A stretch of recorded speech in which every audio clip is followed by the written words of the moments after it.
Namo Buddhaya, Namaste. I'm still in India and I'm at the Bangalore International Airport Terminal 1 departures. I can't check in yet because I'm a little early. The check-in desk won't open for another hour or so. I found this quiet corner. Admittedly, it is the middle of the night or the early hours of the morning, so during the day you might not find such an area of space and peace. But I often find with these flights at airports, I can sit down in a corner, usually it's under a stairway, out the back, somewhere on the way to the toilets, and find a little corner to sit and meditate. So I've been doing that whilst waiting to be able to go and check in. Then I can go through security and into the departure areas, where there's a little bit more to do and look at. So I won't go into that now. Maybe we'll see that later. But I thought I'd take the opportunity to continue talking along the lines of the subject from the other day, which I touched upon when we were looking at the basis of our personalities in regards to greed, hatred and delusion. Personality types. Oh, by the way, you see I'm fully dressed. Of course, I'm usually wearing exactly these same robes. The three robes we have are the lower robe and the upper robe, and then there's an outer robe. The outer robe is folded in my bag currently. But when we're in public, we have to wear this same set of robes in this fashion called parimandala, which means literally a circle all around, covering from our wrists, our ankles to our necks like this, covering us up in public. A little bit like the Muslim ladies in their hijab outfits, and there's a few of those around here. You may see some passing. So I'm not alone, but I'm very comfortable, and it's cool always in airports, air conditioned. You'd normally see me as we would dress in the monastery or in the temple with one shoulder out, the right hand shoulder. And there's a video in the early days all about that. If you go right back to the beginning, it's something to do with bats and circumambulation. And I think Sadhguru gets a mention in the title. Anyway, I digress. I've had no sleep since I don't know when. I came to Bangalore on the bus one night. We had a very full program today, which is now yesterday, of inauguration of Buddha's relics in new stupas, some elders of our monastic Sangha staying, visiting, and it's been a great honor to meet and see these people. Some I've met for the first time, some I've known for a long time. It's been a busy, full program today. So no time for rest, and then another bus journey. We went off to our meditation center for another program, and then back again to the main center in Bangalore. And then they kindly, the driver who was driving people around, brought me here to the airport. Consequently, that's why I'm early. Rather than waiting till the middle of the night and wasting money on a taxi, it seemed appropriate to use the resources that were already in place and just get me here a bit early. So I have sat, I've meditated a little bit. Sloth and torpor, this third of the 5 hindrances in meditation with me at the moment, is starting to kick in a little bit. I am tired because I've had no sleep. So it's to be expected. All that is also to be expected is I might waffle on a little bit. So I've got a little bit of a list in front of me. I can remember it, but just to remind me, I'm going to talk about the PΑRAMI, the perfections. These are the perfections we can develop in this life. We may have already been developing them in previous lifetimes. Now, these PARAMI, in the Theravada tradition, there are 10 PARAMI. In the Mahayana tradition, there are 6. But we won't go into the whys and wherefores of that, because I probably don't know. But there are these 10, and I've mentioned them individually so often in the talks that I have put on here on this channel as content. I regularly refer to the word PÄRAMI and individually the individual qualities that are covered under this list of 10 PÄRAMI or perfections. Now, the Anguttara Nikaya, the numbered discourses, these lists, these 10 PÄRAMI don't come up in there and don't come up in the suttas as 10 PÄRAMI. They're not like the Four Noble Truths, the Noble Eightfold Path, the 5 hindrances, the 7 factors of enlightenment, and so on. They are the 10 PÄRAMI which have been put together subsequently in commentaries after the scriptures were written, quite some many years later, hundreds of years later. That doesn't mean they're made up, because they are mentioned, like I have mentioned them in my talks, individually in different suttas as qualities, perfections, which is possibly where the discrepancy between the Mahayana and the Theravada tradition comes about. So it's not that important, but remember, if you're looking for these lists, you can very easily find the Four Noble Truths, the Noble Eightfold Path, 7 factors of enlightenment, 5 hindrances, and so on. The 10 PÄRAMI is a little bit more elusive because it's something that came along later, although it's very popularly discussed by many monastics. Now, it differs from the Eightfold Path, but there are various similarities. It differs from the 7 factors of enlightenment, but there are various similarities. For instance, Virya, energy, comes up in the 7 factors of enlightenment, and Vayama, or effort, right effort, comes up in the Noble Eightfold Path, just for one example. Sila, of course, which is a good part of the Noble Eightfold Path, is one individual item in this list. I'm just going to really run through the list today, not dwell too much on each and every item of the 10, but if you go right back to the start of the videos on this channel, it's still a new channel, it's only 4 months old and a week or something, but it seems a long time ago when I first made some videos on this channel.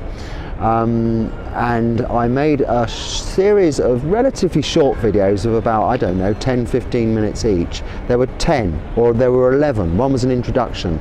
Some title like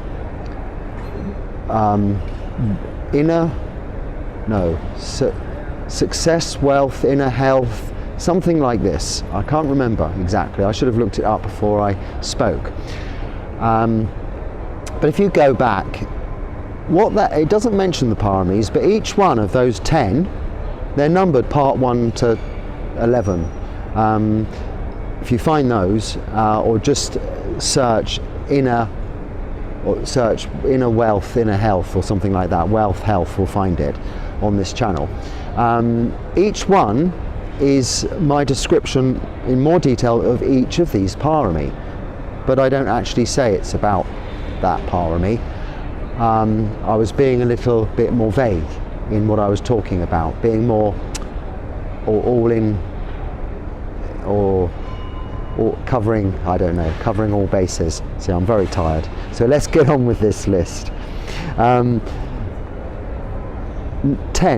items, and as I say, some of them are going to double up in other lists that you're familiar with. The first, and they are kind of listed in importance, I think, but they go full circle, and each of them supports the others, so you cannot really take one in isolation. However, where it links with ascertaining your personality type, as in, are you a greed driven person, or a hatred driven person, or a delusion, a confused driven person, or a part of these 3, where you can look at what areas you have in your personality that are qualities, is actually finding in this list not what you're good at, but what you're not good at. Now, as you practice for a long time in meditation, you do come more to the understanding about previous lifetimes, and therefore the potential for future lifetimes. I'm not saying this is some realization I have had or anyone necessarily has to have, but through the experience of meditation, you can see where your weaknesses are. So, for instance, if we look at the list of the first one, dana. Dana, you've heard me mention it in Sangha Dana, when people give me food, it's generally termed as Sangha Dana. You're offering food to the Sangha, this one monk who's representing the Sangha, or a whole group of monks. You may be offering a whole meal. Generosity or giving is really that virtue, that perfection. And it's number one, which means it's very important. But they're all important and they all support each other. So take it as you will. It's number one often because it's where we begin, not just because it's the most important, because they're all equally important in a way, but it's where you can easily start, a great place to begin. Because if, as you'll see in a minute, they get a little harder, it's easier to give. Often, without any practice, birthdays, Christmas, we love to give to our children, our friends, our loved ones, our relations. We give, and we get a lot more pleasure in giving than receiving. So this is the nature of that perfection, dana. Now, if you're not very good at that, it can be because you have a tendency towards that greed defilement, or the root cause of those 5 hindrances, greed, which can be countered with, or an antidote to, is giving, generosity, dana. So if you're struggling with dana, it may be that you are a greed personality type. So if we move on to the second, sila, this is simply moral virtue. And in this tradition, and this list is specifically a Theravada list, we can assume that to be the 5 precepts: no killing, stealing, sexual misconduct, lying, or the taking of intoxicants. Those are not doing things. Dana, to some extent, is a doing thing. You have to actually physically get what you're going to give and give it, unless you take sila, which is certainly, I think, one of the greatest gifts, the greatest forms of dana anyone can ever offer, because what you are offering is fearlessness. By adhering to those 5 precepts, people can live comfortably and peacefully around you without fear. And that gift of fearlessness is one of the greatest gifts you can give as a doing thing. But sila, and actually the rest of these PＡRAMI, with the exception of one, are not doing things, but are more not doing things. The opposite of doing, I mean, not doing. So take sila, it is not killing, not stealing, refraining from sexual misconduct, refraining from lying, and not taking intoxicants. You don't have to go out of your way to do sila, keep sila, no. Just don't do those things, and you've perfected that one. Now, you may struggle with this. So, if you're struggling with that one, or dana, if I said to you, you're struggling with dana, it's maybe because you have a little bit of a greed tendency. It could also be that these weren't worked upon or perfected on in a previous lifetime. If, let's say, for instance, you just say, okay, I accept we have previous lives, then you can rest assured you would not be listening to this, you would not be practicing meditation or even have any vague interest in Buddhism if you hadn't come across it in a previous lifetime. So with that in mind, you would have come across these PARAMI, not necessarily in this specific list, but these could have been attributes you've been trying to develop and perfect in your lifetimes previously. And the ones where you have already worked hard at and perfected, you will already find not much difficulty in using, perfecting, and developing in this current lifetime. because you've already had practice. So it is a very good window and indicator into your past lives and also into your personality type in a more detailed form than what I discussed the other day. The Buddha, who had many, uncountable numbers of lifetimes, would go about perfecting only one of these PÂRAMI in many of those lifetimes. You don't have to try and perfect them all. You can generally use them as guidance. The thing to do is identify your weak areas or your strong areas. Either really go hard and perfect the strong areas, but that's a little bit of a lazy thing to do, or identify the weak ones. Say if you're a greed type personality and dana is your weak area, really work on that one.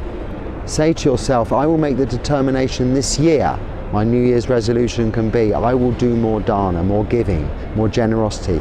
I'll just notice whether I'm generous or mean. I'll notice if I give or I take. Am I kind or greedy? I'll be aware. Make that your determination, your adhitthana, which is another one in a minute coming up, PÂRAMI, for this year. So let's move on. We've had dana, number one, and sila. The next is my favorite. This is perhaps why I'm a monk, and I would imagine I had a good go at this one in previous lifetimes. Otherwise I'd really be struggling with this life. And it is nekkhamma. Nekkhamma. This is the Pali word for renunciation, or giving stuff up. Now I absolutely love giving stuff up. I don't ever want to have to try and give up giving up, because giving up is my addiction. If I can give up something, I like to give it up, because it means it's something I don't need, it's cumbersome in my life, it's unnecessary, and holding me back from my progress in my practice of meditation, and also sila and development of wisdom, developing of wholesome mental mind states, and the eradication or reduction of unwholesome mental mind states. Nekkhamma is a beautiful process for doing that. Giving up smoking, giving up drinking, these are quite easy ones. Not easy ones to do, of course, they're very difficult ones, but easy to identify as a type of renunciation. But something simple like reducing the amount of sugar in your coffee, or even the number of coffees you have in a day. Not major aspects of renunciation, but goals towards developing this skill in nekkhamma. But what you will find is it is a self-fulfilling attribute, because if you can give something up, it means it's because you don't need it in your life. But you don't know that. You think you need it. All it is you want it. So it is the desire, sensual desire, making you take that thing, do that thing, have that drink, have that cigarette, okay? Or have all this baggage, all these clothes, all these things you have to carry around with you when you go on a trip. With this in mind, look at what you really need. What you really need is very, very little. I don't really want to move the camera, but I'm wearing all of my clothes in the world, with the exception of my sangati, which is in my bag. I will move the camera. And everything I own in the world is in this bag, including my alms bowl. There we are. It's sort of, I don't know whether you got that picture. It fits in the bottom of this bag, which one of my senior teachers, monks, gave me this bag recently. I'm very happy about it, because I used to carry everything just in my bowl, and then a separate little monk's bag we call a yan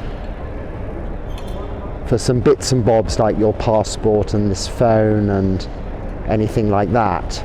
I've kind of mucked up the studio a little bit here. I hope we're back in place.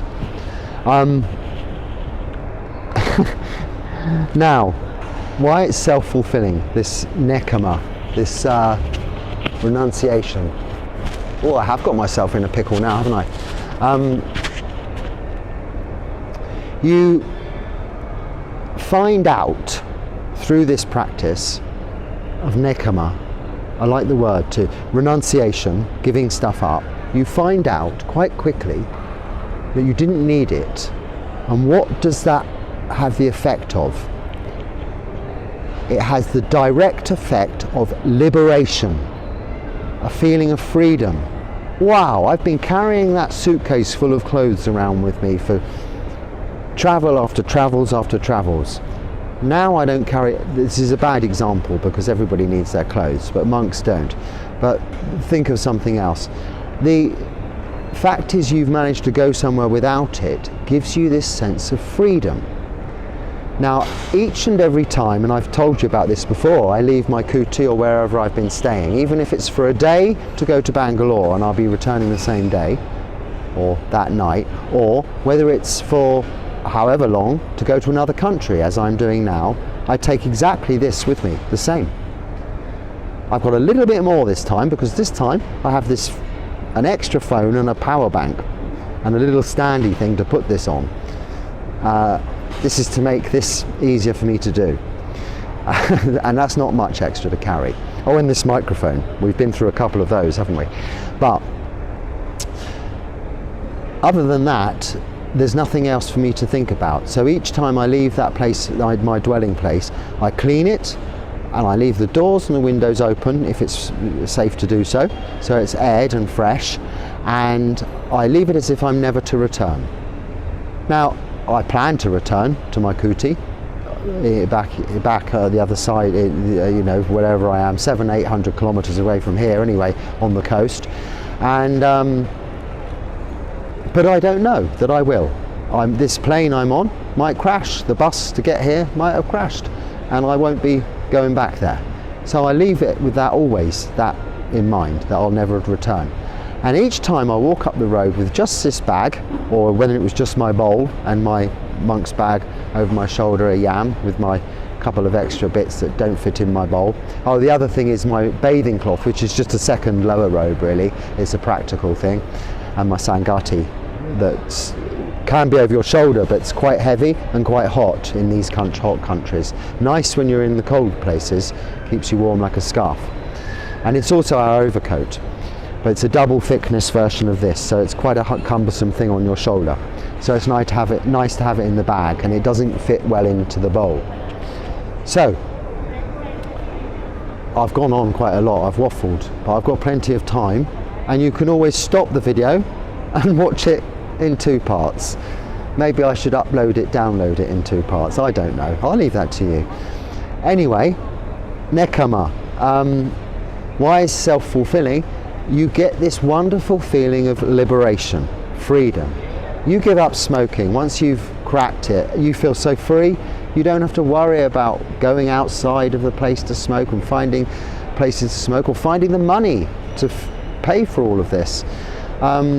This is the feeling of liberation. So like with dana, the feeling you get from that is so good when you give. Like I said, it's better to give than receive. You get this wonderful feeling of doing good. It just, you feel wonderful to give. When you keep the precepts, you have this feeling of no worry, no bad dreams, no restlessness and worry about things you've done in the past or you might do in the future. Because if you've never done anything wrong, you've got nothing to worry about. If you're a liar, you've always got to worry about being found out. If you steal things, the same, or kill people, the same, you could go to prison. If you don't do these things, and it's not a case of doing something, it's a case of not doing something, you're just free from those concerns. And nekama is just pure freedom, liberation from material things. Now I appreciate as lay people you cannot get down to the bare bones like a monk has to, because we're only allowed our 8 requisites, which are our 3 robes: outer robe, upper robe, lower robe, our monk's bowl, our needle and cotton for repairing those robes, our water filter, our belt, and our razor. Yeah, remember, just in time. Those are our 8 things, and then a few additional items like a sitting cloth nisidana, which is an allowable extra piece of cloth, and a bathing cloth, which is a second lower robe, sabong, which is likewise another additional allowable piece of cloth. and you know, whatever's necessary, like these phones, for health, safety, the country you're in, the laws you have to abide by. For instance, it's not practical to be barefoot mostly these days, so we usually have some simple sandals, hence sandals. Ta-da! In the sort of Vietnamese kind of style, my ones, although they are Crocs. Someone got me nice Crocs because they last for a long time. It's a little bit more expensive, but they do last. The last pair lasted for over 3 years, and my mother gave me some vouchers or some way of buying something in the airport, some card thing, so I was able to get some new ones in the airport on my last visa run trip. And it was marvellous because I found that they have a grip on the bottom, whereas my old ones hadn't had a grip for some time. And in these wet monsoon countries with these, I don't know whether you can see the floor in here, it's marble, that's everywhere, inside, outside. They don't really have concern for this wet floor and tapes and bollards and don't slip over health and safety regime that we have, certainly in my country. Here you just slip over all of the time, and it's very painful and it's quite dangerous. So a bit of grip is quite useful. So I have a bit of grip now. Anyway, that's the feeling of liberation we get. The next is panya. Panna, it's spelt panya, pronounced, because N is like a Y in some words in Pali. So panya is wisdom, as in Sila, Samadhi, Panya. So I don't need to go too much into that. It's not learning stuff in books or intellectual knowledge, which is just acquired and only temporary. It's borrowed for this lifetime only. Not even for that long. If we get dementia or we get senile, we lose our memory for any reason, it's gone. We could have learned all sorts of things and gained PhDs in many subjects. PhD is slightly different because you've made a thesis, you've used wisdom to produce something. But learning by rote facts and figures is only useful for its purpose at the time. It cannot be taken with you. What we're developing through this practice is wisdom, the knowledge of anicca, dukkha, anatta, the three faculties of existence, and that is wisdom. This is the knowledge of what our lives are subject to and why we have suffering. Because it's a lack of understanding of that we have suffering. When we develop panya wisdom, we will become free from suffering. So this is these PＡRAMI. Why it's such an important list. It's quite long, 10 things. It's the longest list I've spoken about so far.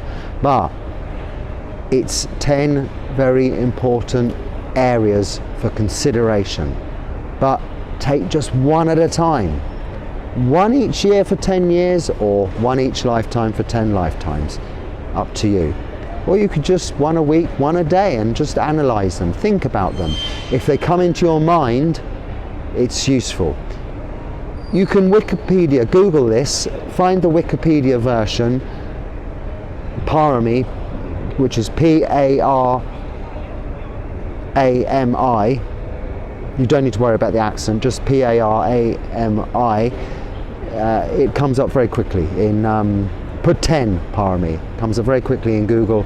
Wikipedia's version of it is very nice, specific list, both in the Pali language and it gives the English explanations.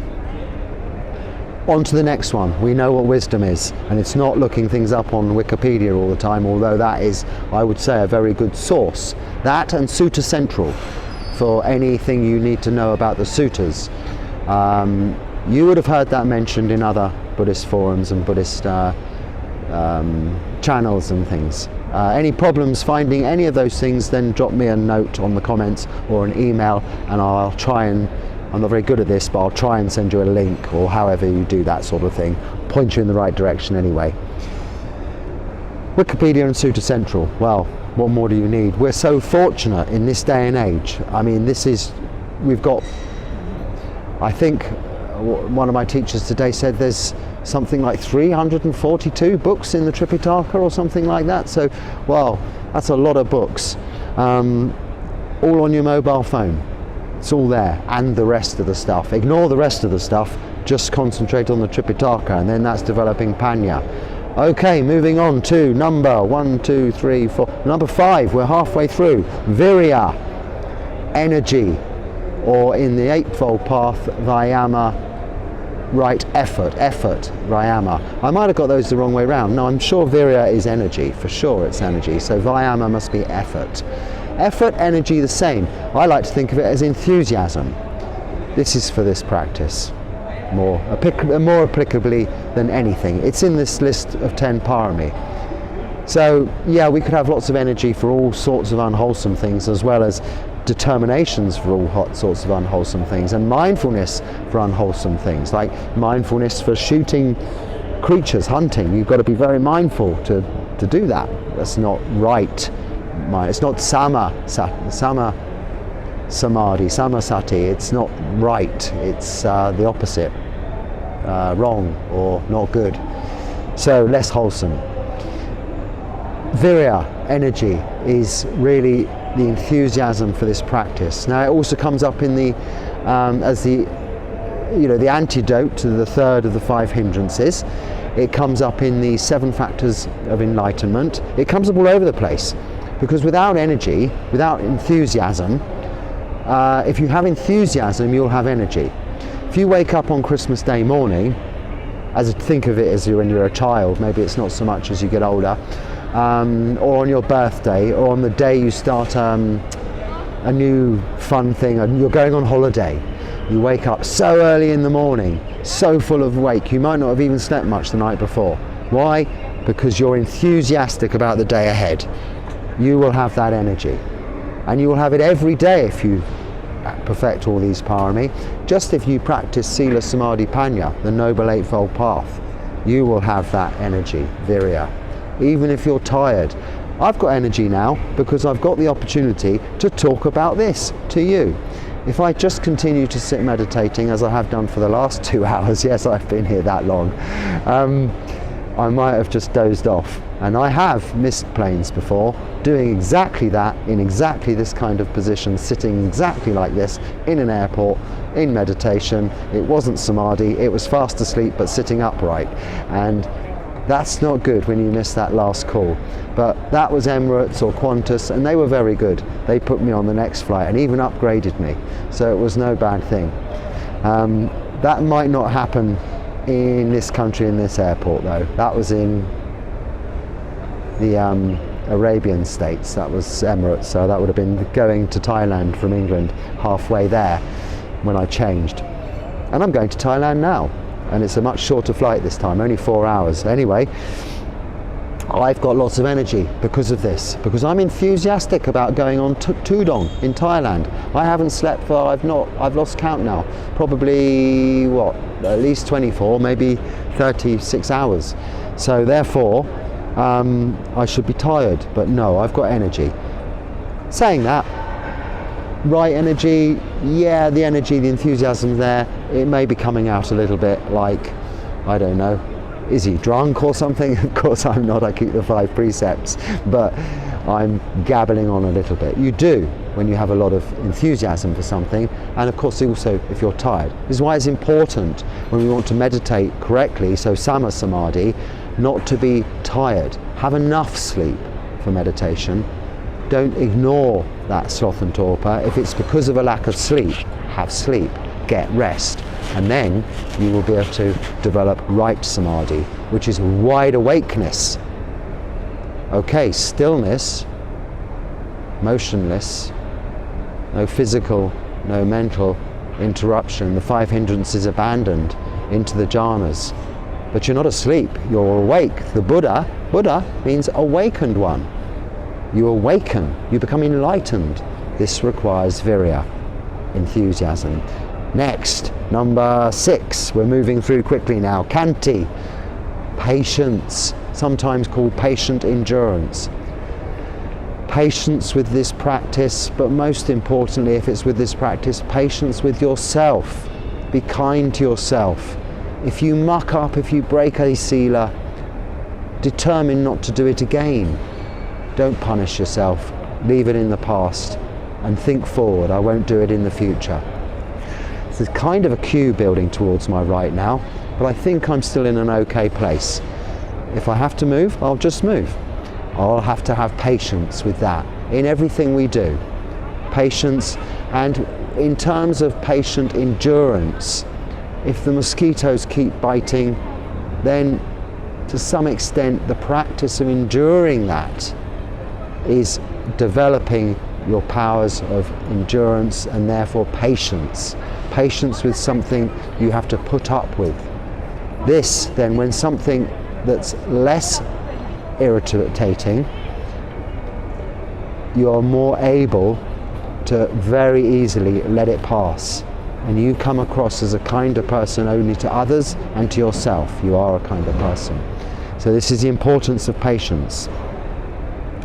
The next one, and these people are building up around me now, which isn't a problem because I've got the microphone, so I hope you can still hear me. Satcha, truthfulness. I'm not going to go into too much detail about this. You know what truthfully, you know what truth is. If you are truthful, I don't want to say a kind of a cliche, be true to yourself kind of, I don't like that expression, because it implies you can lie to yourself. You cannot lie to yourself. Let's face it, you can convince yourself that you're something you're not, or something isn't what it is, but deep in your heart, and especially if you're a meditator, the truth is the truth. And what is this teaching? It's the Four Noble Truths, yes? It's all about the truth. The Buddha's teaching is the truth of suffering and the end of suffering. So I don't want to go into the truth too much. If anyone wants me to explain the truth, I can talk about the truth until the cows come home. An appropriate expression, I think, for this channel, cows being quite a regular theme. I wonder if the people that watch these talks also watch the cows, and if the people who watch the cows also watch the talks. The idea is they go together.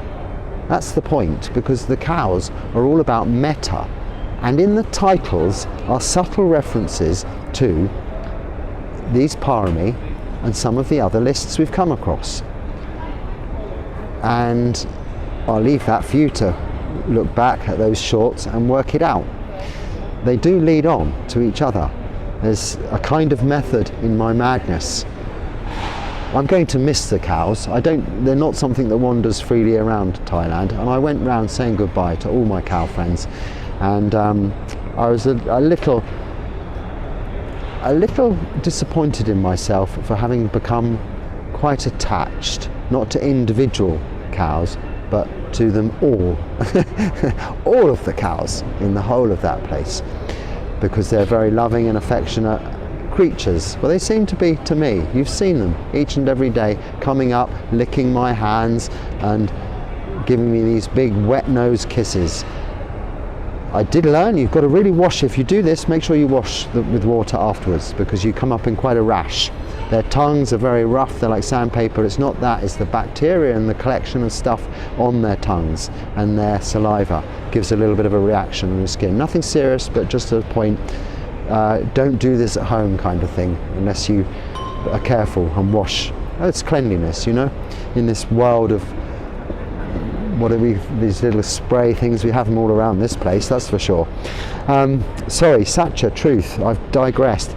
The following one, which will be number 7, 8, 9, 8, 9, 10. Yes, 8. Adhitthana. Adhitthana. I must have mentioned this in recent days. It means determination or resolution. A New Year's resolution is an adhitthana. And I mentioned it earlier in this list, with an adhitthana to keep sila, an adhitthana to renounce dana, blah, blah, blah, blah, blah. They all link in. You see, some of them more than others. Virya goes with them all, Kanti goes with them all, Satcha goes with them all, Adhitthana goes with them all. And then number 9 comes metta. I've just talked about metta. If you can't do it with humans, try it with your favourite pets. Try it with, watch some videos of cute kittens or dogs, whatever your thing is. It will develop in time, and soon you can develop metta for all beings, even people you don't like, even people that annoy you. Loving kindness, metta. You feel good. It starts with yourself. There is this meditation practice of metta bhavana. I'm sure you've experienced it. If not, then just Google that or YouTube search that. It is a systemized form of meditation where you radiate metta, loving kindness, starting with yourself, to your nearest and dearest, both physically and emotionally, and graduated out to the whole universe and all beings. This is a beautiful practice, and it's only though going to illustrate the wonderful feeling there is when you have loving kindness rather than a lack of khanti, a lack of patience, and a lack of tolerance, and the opposite, ill will, heva, and ill will, hatred, I mean. And of course it is the antidote to that one root defilement of hatred. It is also the antidote to ill will in the 5 hindrances, metta, loving kindness. You all know what it is. Just watch the cow shorts on this channel and that will show you metta. They have metta for me and I have so much metta for them. I'll get back to the cows when I'm returned to India. In the meantime, I know they're looked after. I've left some people and I've said please give them some food, and they're kind to them. I know some of them look a bit bony and skinny, but that's the nature of Indian cows. I don't question too much the whole basis on their holiness and the way they feed them and the way they treat them with lots of respect, but I don't like to get too deep into they don't get fed like cows in other countries, put it that way, but they're okay. So I do my best. The Buddha told us there's suffering, and even other religious teachers, Jesus said there will always be suffering. There will always be poor, there will always be hungry, there will always be sick. And we know there is, from birth, we are born to get old, to get sick and die. This is the nature of our lives. There is suffering and an end to suffering. But in the interim period, the cause of suffering can be ascertained through this practice of sila, samadhi and panya. Finally, and last but certainly not least, number 10, upekkha. I love this word, upekkha. It means equanimity or equanimous. Now, one of the first monks I stayed with was in a place called Sarnath, which was where the Buddha did his first teachings. When I first came to India and went around on pilgrimage to the Buddhist holy sites in 2015 or 14, sometime then, or maybe it was before then. Anyway, whenever I came here, I stayed at funnily enough, the Mahabodhi Society monastery in Sarnath, which is actually my monastery, the Mahabodhi Society, although it's a slightly different one in Bangalore. And I stayed with a monk who's now in Sri Lanka. He's a Sri Lankan monk who was living there, and his room name was Upekkha. And I was studying the PＡRAMI because my guidebook that I was using, I had a guidebook which was written by one of my Theravada elder monk teachers, or about his pilgrimage in India that he did on foot, a very good book, and I was using that as my guidebook, and I also brought along his other book on PARAMI, which I was reading at the same time. So this is Ajahn Sucitto I'm referring to, who is travelling around a bit, but based I think mainly in Chitta Viveka in England now, and the two books I refer to are one called Rude Awakening, and then after that is the follow-up on that is his master's, not his master's voice, that's HMV, the music thing. In his, if you look it up on bookstores or something, you'll find the second part of it. Great, or something great it's called, it's tip of my tongue. Anyway, two wonderful books about walking around India. He did the pilgrimage on foot with his friend Nick Scott, a layperson, to help him because he was a monk, a bhikkhu, and had to account with no money and things. And it's a very fantastic book. And he also has written a very fantastic book on these PΑRAMI, which I was reading at the time. And I was learning about equanimity and upekkha, and this monk's room name was upekkha. Equanimity is the goal, one of the goals, one of the 7 factors of enlightenment. It comes up in all of the lists. Equanimity in meditation, it comes into the stages of enlightenment, it comes into the jhanas. This is more a goal than something we can practice. If you develop the other 9, if you practice Sila, Samadhi, Panya, if you work on developing those 7 factors of enlightenment, upekkha comes along like wisdom comes along. Like wisdom comes along from Sila and Samadhi, upekkha comes along from all of these other practices. Calmness, not a not caring, a not reacting, not a not caring and not reacting, but a reacting appropriately in a caring way. So rather than, say a mosquito comes, rather than going, not again, impatiently, this is not equanimous. But going, a mosquito's coming along, blowing it away. This is reacting, an effective result, but an appropriate reaction. I think you can probably see in my face and hear in my voice, I'm getting a little tired now. I have come to the end of this list. I think that's a very good and appropriate time for me to wind it up and call it a day, or a new day, morning. I'm going to go and check these boards all around here to see if my check-in desk is going to be open, although I fear I've got a little while to wait yet. And just leaves me to wish you many blessings with metta, and may your practice be fruitful. I hope, if anything else, you've enjoyed this talk. I hope it's not too long. I can't see the time. And if it is, just stop it halfway through and start it again later on. Namo Buddhaya and Sukhi Hotu. And thank you very much for watching. And if you've subscribed, thank you for subscribing. My very best wishes. Namo Buddhaya. Many blessings.